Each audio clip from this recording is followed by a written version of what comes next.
नमस्कार मित्रांनो, sky capital मराठीमध्ये तुमचं हार्दिक स्वागत आहे। तर आज आपण बघणार आहोत की आपल्याला एक्सएम मधून विड्रॉल कसं घ्यायचं आहे। तर चला आपण स्क्रीनवर जाऊ आणि एकदम प्रॉपर बघून घेऊ की एक्सएम मधून विड्रॉल कसं घ्यायचं।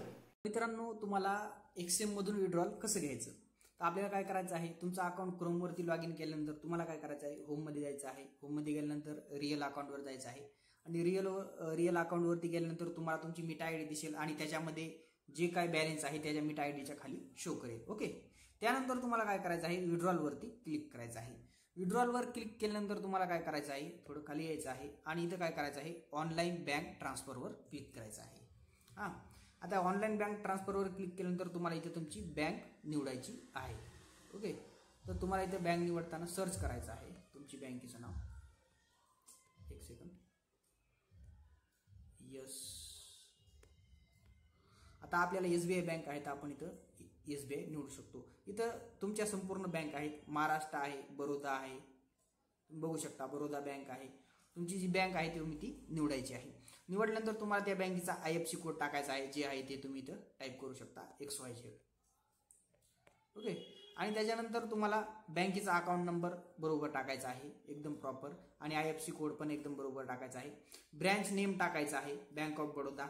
ब्रँच नेम टाकताना तुम्ही बँक ऑफ बडोदा आणि तुमचा जे जिल्हा तालुका आहे ते पण टाकू शकता। ओके, आणि बँक ॲड्रेसवर तुमचा जे जिल्हा तालुका आहे, जी बँक कुठली आहे तिथला ते तुम्ही ॲड्रेस शॉर्टमध्ये टाकू शकता। आणि त्याच्यानंतर तुमचा अमाऊंट तुम्हाला किती विड्रॉल करायचे, $15 वरी तुम्ही किती पण विड्रॉल करू शकता। ओके, $15-20 असं तुमच्या मनावर तुम्हाला जेवढं विड्रॉल करायचं तेवढं तुम्ही टाकू शकता मित्रांनो। आणि त्याच्यानंतर काय करायचं आहे मित्रांनो, इथे तुम्हाला डिक्लेरेशन क्लिक करायचं आहे आणि त्यानंतर तुम्हाला रिक्वेस्टवर क्लिक करायचं आहे। आता जसंही तुम्ही रिक्वेस्टवर क्लिक करता, ओके, रिक्वेस्टवर क्लिक केल्यानंतर तुमचा अप्रूव्हर लगेच होऊन जाईल। कधी कधी तुमचं जे विड्रॉल आहे ते इन्स्टंट लगेच येऊन जातं आणि कधी कधी 24 आवर लागतात। तसं मोस्टली तुमचं विड्रॉल जे पण आहे ते इन्स्टंट येऊन जातं, याच्यामध्ये काहीच प्रॉब्लेम नाही। ओके, तर अशा प्रकारे तुम्हाला विड्रॉल घ्यायचा आहे एक्सएम मधून।